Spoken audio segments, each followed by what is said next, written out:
yayin da ma'aikacin cikin jirgi yake tsaka da aikin shi sai ya dan juya baya can sai ya hangi wani littafi akan kujerar direban jirgin nan sai ga rubuta yadda ake tashi da jirgi a jikin wannan littafi. Ya bude shafin farko sai ga an rubuta domin sanin yadda jirgi take tashi danna jar madanni sai ya danna kawai sai injin wannan jirgi ya tashi.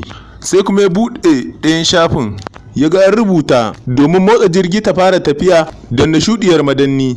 Yana dannawa kuwa sai ta kama tafiya.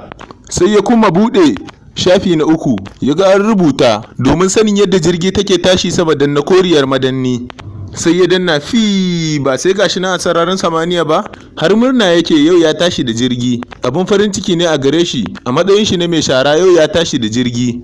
Can ajima sai fara tunanin yadda zai iya sauko sai ya bude ɗaya shafin ya ga an rubuta domin sanin yadda jirgi take sauka a biyo ma a littafi na gaba. Nan take fara nadamar abin da sai kama kuka domin ya san mutuwa zai yi. Idan ka ji daɗin wannan bidiyo kar ka wuce ba tare da kamun like da comment da sharing ba.